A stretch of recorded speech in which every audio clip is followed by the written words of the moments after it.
Alright, it's been a while since I talked about items that are either a con bound or appear worthless, but that you should not delete anyway, because you'd basically be deleting gold. I will rehash some that have been covered in a previous video but weren't an update, and add a few new ones to the mix as well. I'll also discuss some Living World Season 3 and 4 currencies that could make you more gold with crafting rather than consuming them for unbound or volatile magic. And let's start with one of my absolute favorites, simply because they kickstarted my channel. Imperial Fragments, Bloodstone Dust and Dragonite Ore. The general consensus is to consume these with the appropriate gobblers, which still holds true to this day. But what if you have an excess of them, or simply haven't unlocked all of the gobblers yet? Well, we can use both Imperial Fragments and Bloodstone Dust in recipes that are rather profitable. Every time I mention these, people are quick to point out this doesn't seem to be the case at all. But they often seem to forget that each recipe outputs 5 crystals or oils with each craft, meaning they actually fetch you quite a bit of gold. If you've been consuming these with your gobblers instead, chances are you'll have built a stockpile of peaches, which is another account-bound item that we can turn into gold by crafting raspberry peach compote. These sell in high volumes on the trading post and are basically worth double the ingredients we have to purchase. And let's stick with food for a moment and talk about hatched chilies, which is another item most of us have more of than we actually care for. I won't lie, turning these to a profit is a pain. There's an achievement you have to complete near the Bloodkeep waypoint that will unlock recipes you can purchase. And one of these can be sold at a slight profit on a trading post, but you have to be mindful that you will have to list sell orders. Instantly selling them would mean you do so at a loss. Furthermore, you'll need to also make sure to not overpay for slabs of poultry meat. The main reason I'm adding this is because hatched chilies have no vendor value, and some of you might have been stocking up on poultry meat since I mentioned it in one of my previous videos a couple of months ago.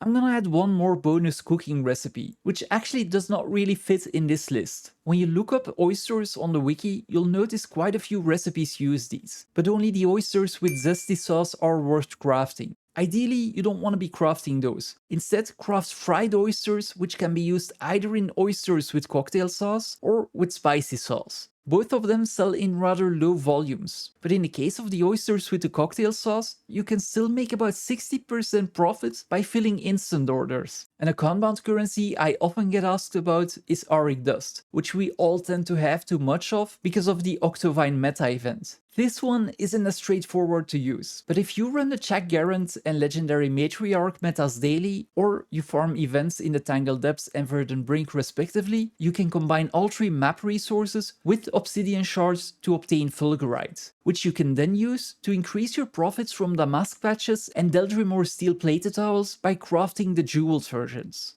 And let's rehash an old one, Eitrite Ingots. You'd be forgiven to think that you craft these at a massive loss when you check GW2 efficiency. That's because the website assumes you'll craft the required ingots for more than 12 gold. If you deduct these from the ingredient list, you'll notice that each boreal weapon will cost you about 4.5 gold to craft, and they can be sold for 5 to 7 gold each. Mind you, only 5 to 10 get sold per day, so you'll either need some patience or choose the instant sale orders that will fetch you the highest profit. If you do this, your profit will go down to about 10 to 15 silver per weapon, which is still better than the vendor value of the ingots themselves. Before talking about Living World currencies, let's talk about medallions. You can combine 4 different ones in the Mystic Forge for a chance at another medallion or a crest, as well as crystals and orbs, or if you're really lucky, an amalgamated gemstone.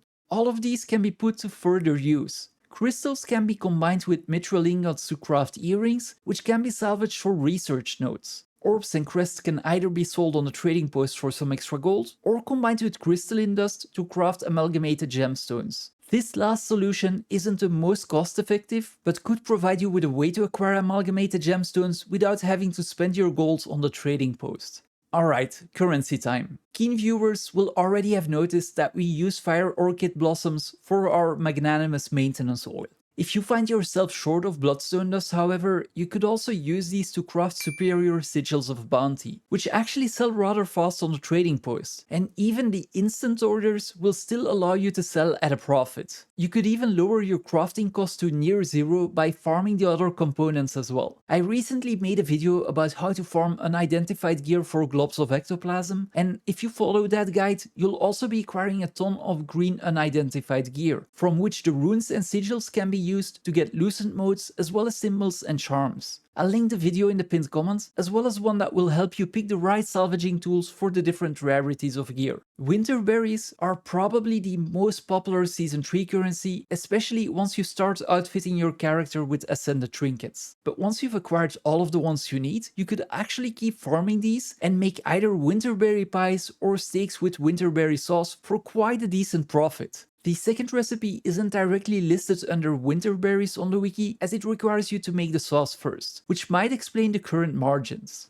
A Season 4 currency that I previously covered are Difluorite Crystals, which you can farm in the Sand-Swept Isles, and will actually come with Imperial Fragments as a byproduct, which you can use to craft toxic focusing crystals. You can spend your Difluorite on bottles of coconut milk at the first heart on the Sand-Swept Isles near the Atholma waypoint. You can then use these in 3 recipes, 2 of which are more than worth crafting. And there's one more Season 4 currency I want to cover, but it won't be worth it for most of you. You could use your branded mask to craft Diviner's Pearl weapons. Each of them will cost you 3.5 to 4 gold to craft, and some of the weapons can be instantly sold for 5 to 7 gold. Due to their low demand, I would never recommend listing them on the trading post, but rather look for instant orders to fill at the right price. Sometimes this can get you more value out of your branded masks than consuming them to buy trophy shipments, but they do require double checking every single time you want to craft the Diviner's weapon.